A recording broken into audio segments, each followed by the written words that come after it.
똑똑. 안녕하세요. 룰자의 마음 보기예요. 오늘 소개해드릴 책은 스몰 마인드가 인간관계에 대처하는 법, 소심한 심리학입니다. 네모토 히로유키가 지었고요. 김한나 씨가 옮겼네요. 유노북스에서 출판했습니다. 프롤로그부터 읽어드릴게요.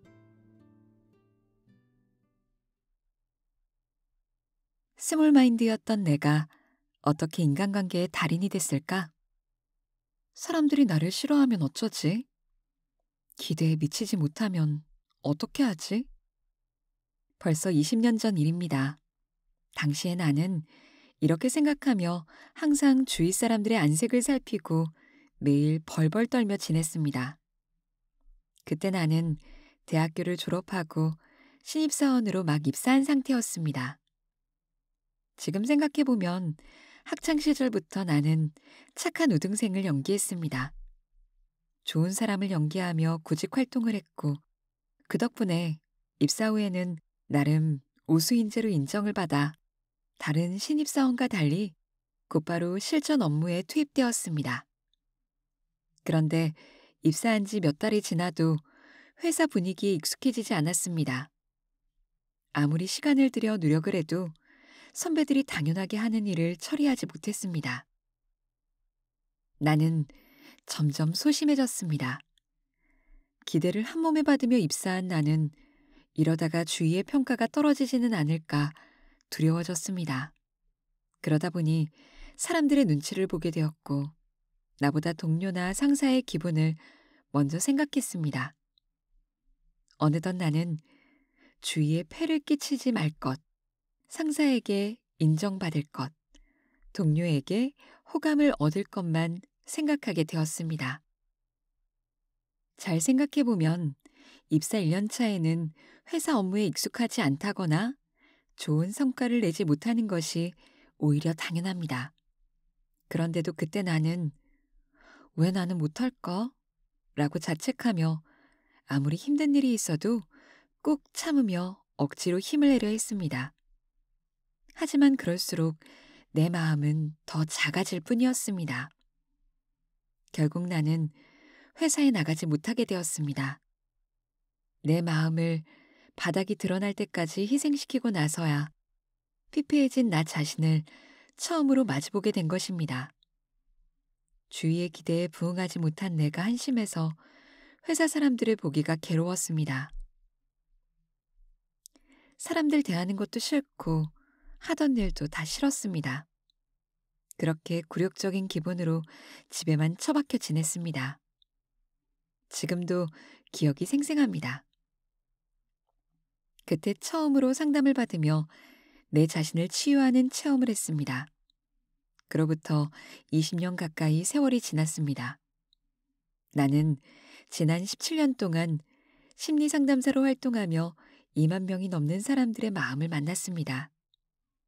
한때 사람 만나는 것이 두렵고 무슨 일을 하든 벌벌 떨기만 했던 내가 지금은 생전 처음 보는 사람들을 만나며 활기차고 보람있는 나날을 보내고 있습니다. 여행을 하듯이 전국 각지로 가서 세미나를 열고 날마다 사람들과 만나서 상담하며 이야기를 듣는 일이 즐거워서 참을 수 없습니다. 이 책은 매일 남의 눈치만 보느라 할 말 못하고 벌벌 떨며 지냈던 당시의 나 같은 사람을 위해서 썼습니다. 늘 주위 사람들의 안색을 살피며 벌벌 떤다. 다른 사람의 평가가 궁금해서 참을 수 없다. 상대방이 어떻게 생각하는지 신경 쓰여 하고 싶은 말을 하지 못한다. 미움을 받지 않으려고 무슨 부탁이든 거절하지 못하고 다 받아준다. 사람과 만나고 나면 갑자기 피로가 몰려온다. 누군가 내 의견을 물어보면 머릿속이 새하얘진다. 이런 사람들을 나는 스몰 마인드라고 부릅니다. 즉, 너무 소심해서 남의 눈치를 많이 보는 사람들입니다. 어쩔 수 없는 스몰 마인드였던 내가 날마다 활기차게 보내고 좋아하는 일을 하며 살아갈 수 있게 된 비결은 무엇일까요? 또 예전에는 인간관계든 일이든 다 지겨워졌던 내가 지금은 사람들과 만나는 일이 즐거워서 전국을 돌아다니며 일을 할 수 있는 이유는 무엇일까요? 바로 심리학을 공부하고 상담 기술을 배워서 타인 중심이 아니라 나를 중심으로 생각할 수 있게 되었기 때문입니다. 타인 중심으로 살아간다는 것은 다른 사람의 생각이나 가치관을 기준으로 나의 말과 행동을 결정하는 것입니다. 가치관이나 사고방식은 사람마다 다릅니다. 완전히 똑같이 생각하는 사람은 존재하지 않습니다. 타인 중심으로 살아가면 나의 생각이나 행동이 다른 사람의 가치관에 휘둘리게 되어 피로해집니다. 반대로 자기 중심으로 살아간다는 것은 내 마음의 소리를 따라서 살아간다는 뜻입니다. 나답게 살며 나의 마음을 희생하지 않는 삶입니다. 타인 중심에서 자기 중심으로. 이것이 이 책의 첫 번째 주제입니다. 이 책의 두 번째 주제는 자기 긍정감입니다. 자기 긍정감이란 나를 있는 모습 그대로 인정하는 것입니다. 자기 긍정감을 올리면 마음의 여유가 생기고 마음의 여유가 생기면 자신감을 가질 수 있습니다. 이 자기 긍정감과 자기 중심으로 생각하기는 자전거의 두 바퀴와 같습니다. 나답게 살려면 반드시 자기 긍정감을 올리고 자기 중심으로 생각해서 행동해야 합니다. 타인 중심이 아니라 자기 중심으로 생각하는 것은 자기 긍정감을 높이는 일이기도 하며 자기 긍정감을 높이는 것은 타인 중심이 아니라 자기 중심으로 생각하는 일이기도 합니다. 이 책에서는 너무 소심해서 나답게 살지 못했던 사람이 자기 긍정감 높이기와 타인 중심이 아닌 자기 중심으로 생각하기를 동시에 기를 수 있는 프로그램을 소개합니다. 자기 긍정감과 자기 중심은 지금 시대를 살아가는 사람들이 나답게 살기 위해 꼭 필요한 덕목입니다. SNS가 보급되어 누구나 쉽게 관계를 맺을 수 있게 되면서 24시간 남의 눈을 신경 쓰게 되었습니다. 그 결과 좋아요와 팔로워 수가 늘어납니다. 그러나 반대로 좋아요 수가 적으면 불안해집니다. 진정한 자신을 잃거나 친구라고 부를 수 있는 사람이 없다며 고민하는 사람이 점점 많아졌습니다. 어렸을 때부터 인터넷을 가까이 한 사람은 즉시 정답을 검색해서 다른 사람의 의견이나 모범 해답을 찾을 수 있게 되었습니다.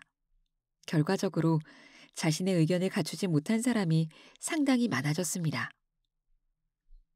17년 동안 심리상담사로 일했지만 최근 들어 지나치게 남의 시선에 신경을 쓰는 사람의 상담 의뢰가 늘어난 것 같습니다. 현재 당신이 어떤 인간관계로 어려움을 겪고 있다면 그것은 아마도 소심한 탓에 스스로에게 자신감을 갖지 못하고 그런 자신이 싫어졌기 때문일 것입니다. 이 책을 읽고 났을 때 그런 자신을 인정하고 소심함을 오히려 장점으로 삼을 수 있게 될 것입니다. 그렇게 자신감이 넘쳐서 좀 더 알찬 인생을 보내는 자신의 모습을 떠올리며 페이지를 넘겨보기 바랍니다. 이 책을 읽어서 많은 스몰 마인드들이 자신다운 인생을 찾을 수 있기를 진심으로 바랍니다. 네모토 히로유키. 왜 나는 남의 눈치를 볼까? 소심한 사람이 자신감을 가지려면 지나치게 예민한 자신의 모습을 있는 그대로 인식하는 것이 다른 무엇보다 가장 먼저 할 일입니다. 인간관계에서 어려움을 겪고 있으니 지금 당장 써먹을 수 있는 원활한 인간관계 형성 요령을 알려줘. 이렇게 생각하는 사람이 있을지도 모릅니다. 분명히 심리학을 사용해서 더 나은 커뮤니케이션을 하기 위한 요령이나 기술은 존재합니다. 하지만 표면적인 커뮤니케이션 기술을 익혔다고 해도 당신이 갖고 있는 스몰 마인드는 사라지지 않습니다. 지나치게 예민한 사람은 마음이 작아져서 늘 주위 사람들의 안색을 먼저 살피고 자신의 기분보다 다른 사람의 기분을 우선시하며 사는 경향이 있습니다. 무슨 말을 하거나 행동을 할 때도 다른 사람의 기분이나 남들이 자신을 어떻게 생각하는지에만 신경을 씁니다. 이것이 바로 소심한 사람이 인간관계로 고민하게 되는 가장 큰 이유이며 표면적인 테크닉으로는 온전히 해결할 수 없습니다.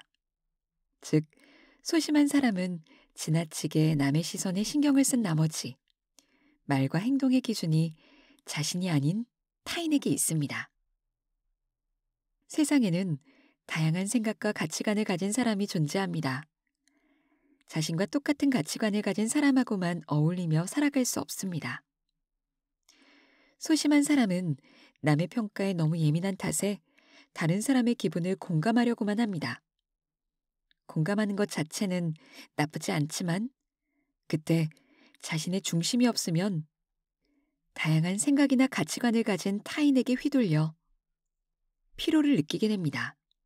따라서 나답게 살아가려면 가장 먼저 그런 나의 모습을 의식하는 것부터 시작해야 합니다. 내가 너무 예민하구나 하고 느끼기. 이 장에서는 당신이 자신을 의식하게 도와주는 질문들을 자주 던질 것입니다. 이 질문들에 스스로 답하다 보면 타인의 시선에 지나치게 예민한 마음 상태란 어떤 것인지 이해할 수 있습니다. 또한 타인 중심으로 계속 살아가면 일상생활에서 어떤 고민과 문제가 일어나는지 사례를 통해서 소개합니다. 부디 마음속으로 이 질문들에 답하며 책을 읽어 나가기 바랍니다. 또 책을 읽으면서 아, 나도 똑같이 남들에게 휘둘리고 있구나. 지금의 나는 이런 상태였구나 하고 마음속에 북받쳐 오르는 마음을 그대로 느껴보기 바랍니다. 단, 지금까지 남들에게 휘둘렸으니까 이제부터 휘둘리지 말아야지 하고 생각하지 않도록 주의해야 합니다. 일단은 그저 솔직하게 느끼는 것이 중요합니다. 이렇게 해야 해가 아니라 아, 내가 너무 예민하구나 라고 느끼기만 하면 됩니다. 그렇게 하면 자신의 있는 모습 그대로를 받아들일 수 있게 됩니다. 하고 싶은 말이 아닌 해야 하는 말만 하는 이유. 당신은 지금 얼마나 자신의 인생을 살고 있는가? 갑자기 이런 질문을 받으면 대부분의 사람은 제대로 대답하지 못합니다. 아예 처음부터 자신의 인생을 산다는 것이 무엇인지 구체적으로 상상하지도 못합니다. 이 질문이 고차원적이라면 그러면 다음 상황은 어떤가요? 직장 상사가 자네 의견을 듣고 싶네. 자네는 앞으로 어떻게 하고 싶은가? 라고 물으면 당신은 자신 있게 대답할 수 있나요? 지나치게 소심한 사람은 항상 주위 사람의 안색을 살핍니다. 직장에서는 상사나 선배, 동기, 후배가 나를 어떻게 생각하는지가 늘 걱정됩니다. 이를테면 회의나 발표 자리에서 발언해야 할 때 틀리면 어쩌지? 무조건 거부하면 어쩌지? 질문에 제대로 대답하지 못하면 어쩌지? 이런 불안감이 엄습해서 지나치게 부담을 느끼고 맙니다. 또 자신의 생각은 제대로 표현하지 못한 채 무엇이 정답인가? 상사는 어떤 답을 원하는가? 이것에만 신경을 써서 줄곧 무한한 답만 찾다가 끝납니다. 회의 도중 갑자기 자네 생각은 어떤가? 라고 물어오면 그야말로 최악입니다. 머릿속이 새하얘지고 말문이 막혀서 아무 말도 하지 못하게 되는 경우가 비일비재합니다. 이는 분명 인생의 중심이 자신이 아닌 타인에게 있는 상태를 보여줍니다. 자신의 인생을 살고 있다고 할 수 없습니다. 소심한 사람은 이렇듯 늘 주위 사람들의 시선을 살피고 회의 때 무난하게 말하도록 주의하거나 직장의 분위기를 해치지 않으려고 신경을 씁니다. 그런 식으로 하루를 보내고 퇴근하는 순간 갑자기 피로가 한꺼번에 몰려옵니다. 왜 나만 불행할까? 집에 돌아가서도 식사는 하는 둥 마는 둥 대충 때우고 침대에 푹 쓰러집니다. 그리고 침대에 누워 지인들의 SNS를 훑어봅니다. 하나같이 즐거운 모습들을 보면서 나만 불행한 것 같아 또다시 우울해집니다. 아예 보지 말아야지라고 스스로 생각하고 스마트폰 화면을 꺼버리지만 어느새 궁금증이 일어 그들의 동향을 확인합니다. 그러면 또 도대체 나는 뭘 하고 있는 걸까?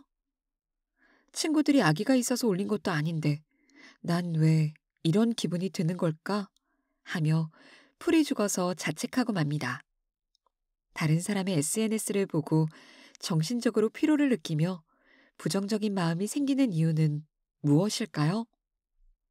이 또한 타인 중심으로 생각하기에 일어나는 현상입니다. 내가 남보다 못나 보이는 단 한 가지 이유. 타인 중심으로 살아가다 보면 무의식 중에 남들과 자신을 비교하는 버릇이 생깁니다. 그 사람과 비교하면 나는. 남들과 비교하는 습관이 해로운 이유는 그 과정에서 자신의 단점이 두드러져 보이기 때문입니다. 그러면 그 사람은 하는데 나는 왜 못할까? 그 사람은 배려심이 많은데 나는 왜 속이 좁을까 하며 자신을 질책하고 스스로 주눅이 듭니다. 앞에서 다른 사람의 SNS를 보고 우울해하는 사례를 소개했는데 이 경우도 SNS에 올라온 친구의 생활과 자신의 생활을 비교한 것이 발단입니다. 남과 자신을 비교해서 자신을 질책하는 버릇이 생기면 점점 부정적인 생각에 사로잡히게 되고 심해지면 자신에게 혐오를 느끼기도 합니다. 남만 신경 쓰다가 지쳐버리는 내가 싫다. 내 감정을 숨기고 주위 사람들에게 휩쓸리는 내 자신을 용서할 수가 없다.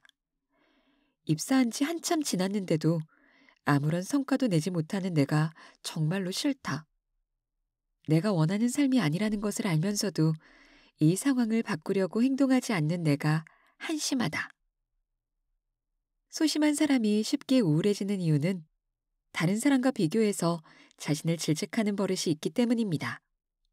계속해서 자신을 질책하면 스스로가 점점 싫어지고 이것이 반복되다 보면 남과 비교해서 형편없어 보이는 자신에게 혐오감마저 느끼게 됩니다.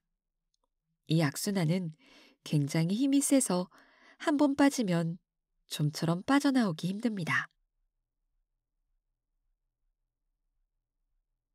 내 머리에서 의무감을 지워라. 많은 사람을 상담하다 보면 자주 듣는 질문이 있습니다. 사실은 뭐뭘 해야 하는데 할 수가 없습니다. 어떻게 하면 좋을까요? 라는 질문입니다. 이 또한 자기 중심이 아닌 타인 중심으로 생각해서 생기는 고민입니다. 무엇 해야 한다라는 의무감은 사회의 시선을 중심으로 생각하기 때문에 생겨난 것이 분명하기 때문입니다. 입사한 지 한참 지났는데도 아무런 성과도 내지 못하는 내가 정말 싫습니다 라는 고민도 신입사원에서 벗어나면 자립해야 한다는 사회적 인상을 중심으로 생각하기 때문에 생겨난 것입니다. 일반적인 사회적 인상에 비춰 그렇게 하지 못하는 자신이 매우 못난 존재처럼 느껴지는 것입니다. 좀 더 냉정하게 말해야 하는데 나도 모르게 감정적이 되어 언성을 높인다. 내 의견을 분명하게 말해야 하는데 정리를 잘하지 못해 종잡을 수 없다. 이 정도도 모르면 안 되는데 도저히 이해할 수가 없다. 보통은 이미 결혼해서 자식도 있을 나이인데 결혼 준비에 전혀 진척이 없다. 이처럼 냉정하게 말해야 한다. 자신의 의견을 확실히 말해야 한다. 이 정도는 알아야 한다. 결혼해서 애가 있어야 한다라는 생각이 저마다 고민의 밑바탕에 깔려 있지만 여기에 자신의 기분은 존재하지 않습니다.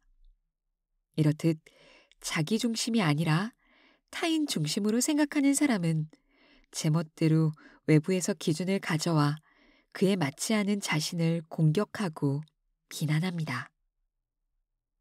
한때는 누구나 감정에 솔직한 갓난아기였다. 앞에서 자신의 의견을 제대로 표현하지 못하는 사람에 대해 이야기했는데 정답이 무엇일까라는 생각에 사로잡히는 것도 타인 중심으로 살아가는 사람에게서 흔히 볼 수 있는 특징입니다. 답을 자신이 아닌 외부에서 찾기 때문입니다. 이런 사람은 예를 들어 상담할 때 당신은 어떻게 하고 싶나요? 라고 물어보면 난감해하며 무엇 해야 한다고 생각합니다. 라는 일반적인 답을 늘어놓습니다. 아니, 그런 대답 말고 당신의 진짜 기분을 알고 싶어요. 당신은 무슨 일을 하고 싶나요? 라고 물어보면 그 순간 입을 꾹 다물며 저도 그걸 잘 모르겠습니다. 라고 대답하거나 더 나아가 애초부터 제가 좋아하는 게 뭔지 잘 모르겠어요. 라는 말도 자주 합니다. 정답을 자신의 외부에서 찾는 사람은 자신의 기분을 억누르며 사는 것이 분명합니다. 그렇기 때문에 자신이 정말로 좋아하는 것이 무엇인지 알지 못하는 것입니다. 심지어는 자신의 기분이나 의사를 존중해야 하는 연애에서조차 이 사람이 나를 좋아해 주니까 라는 이유로 자신의 기분과는 상관없이 연애를 하는 사람이 있습니다. 타인 중심으로 살아가는 버릇이 생기면 원래 자유로워야 할 연애가 부자연스럽고 거북해지는 것입니다.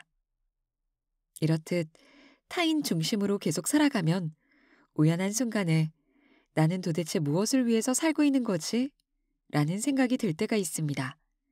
예를 들어 친구가 결혼하기로 했어. 회사를 옮기기로 했어. 라고 말했을 때 혹은 동년배의 성공이나 부고 소식을 들었을 때 나는 도대체 뭘 하고 있는 거지? 하고 뭐라 표현할 수 없는 기분에 사로잡힌 적이 있지 않나요? 바로 이 순간, 즉 나는 도대체 뭘 하고 있는 거지 하며 멈춰선 순간이야말로 자신에게 시선을 돌린 상태에 있는 것입니다. 반대로 말하자면 문득 정신을 차렸을 때 자신을 의식한다는 것은 평소에는 자신을 의식하지 않는다. 즉, 다른 사람을 의식한다는 증거이기도 합니다. 평소 자기 중심으로 생각하고 행동하면 친구의 결혼 소식을 듣고 나는 뭘 하고 있는 거지? 하고 주눅이 들 일은 없기 때문입니다. 잃어버린 감정을 찾아서 자신이 길을 잃고 헤매고 있다는 것을 깨달으면 파출소를 찾아가듯이 자신이 마음의 길을 잃고 헤매고 있다는 것을 문득 깨달아 심리 상담이나 세미나를 찾아오는 사람도 꽤 많습니다. 이렇게 허무감이나 안타까운 심정에 사로잡혀서 무엇을 위해서 살아야 할지 모르겠다며 상담하러 온 사람들에게 나는 자신을 되찾자라고 자주 이야기합니다. 그러면 대부분의 사람들은 깜짝 놀란 표정을 지으며 이렇게 말합니다. 자신을 되찾는다는 게 무슨 뜻입니까? 애당초 저는 자신이 없습니다. 인생은 한 번뿐이니 좋아하는 일을 하며 살고 싶어도 평생을 들여서까지 하고 싶은 일이 없어요. 그렇다고 지금 이대로 지내는 것도 불안합니다. 지금까지 17년 동안 심리 상담을 해왔지만 특히 최근 몇 년 동안 자신이 없다고 느끼는 사람이 많아졌다는 것을 실감하고 있습니다. 그런데 사람들은 정말로 자신이 없는 것일까요? 여기서 생각해 봐야 할 것이 있습니다. 누구에게나 옛날에는 갓난아기였던 시절이 있었습니다. 그러면 자신이 없는 아기가 있었을까요? 당연히 자신이 없는 아기는 없습니다. 아기는 자신의 의견을 말하지 않는다고 생각할 수 있지만 아기는 말 대신 다른 방법으로 자신의 감정을 솔직하게 드러내며 철저히 자기 주장을 합니다. 이 말은 누구나 예전에는 자신의 마음이 가는 대로 솔직하게 자기 주장을 했다는 뜻입니다. 모든 사람이 오늘은 무엇을 할까 하고 기대하던 시절이 있었습니다. 그러던 것이 인생의 어느 단계에서 자신의 감정을 죽이고 누군가를 우선적으로 생각하는 버릇을 들이고 말았습니다. 이 책에서 하려는 것이 바로 이러한 원인과 버릇을 없애서 원래의 자신을 되찾는 것입니다. 자신을 되찾는다는 것은 타인 중심이 아닌 자기 중심으로 살게 된다는 뜻입니다. 자기 중심으로 살면 매일이 활기차게 느껴지고 무언가를 하고 싶은 충동에 사로잡힙니다. 움직이고 싶어서 몸이 근질근질하거나 실제로 행동에 옮길 수도 있습니다. 눈에 보이는 경치가 선명하게 채색되고 음식의 맛도 전부 다 확실하게 느낄 수 있게 됩니다. 예전에 세미나에 참석한 한 여성은 그래, 나는 바다가 좋아. 바다 옆에서 살고 싶어 라고 깨닫고 시내에서 해안지대로 이사했습니다. 출퇴근 시간이 훨씬 늘어났지만 자신의 인생을 살고 있다는 실감과 만족감을 되찾아서 외모와 풍기는 분위기가 싹 달라졌습니다. 또 눈 깜짝할 사이에 애인이 생겨서 세미나에 참석한 지 1년이 채 되지 않았을 때 결혼했습니다. 원래의 자신을 되찾으면 그런 방식으로 인생이 순식간에 달라지기 시작합니다.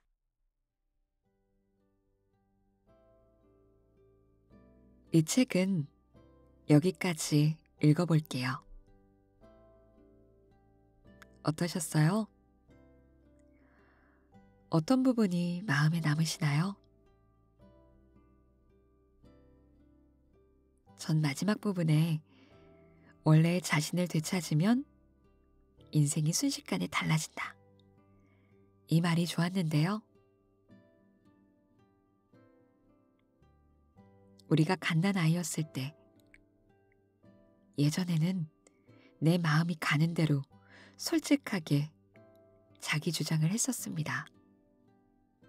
울거나 떼를 쓰거나 하면서요. 하지만 살다 보니 지금 이런 모습이 되었죠. 저는 이 책을 읽고 많은 도움을 받았어요. 당신에게도 이 책이 도움이 되길 바랄게요. 혹시 좋으셨다면 구독과 좋아요, 알림 설정도 부탁드릴게요. 어디서든 언제든 당신 본연의 모습으로 살 수 있길 룰자가 응원할게요.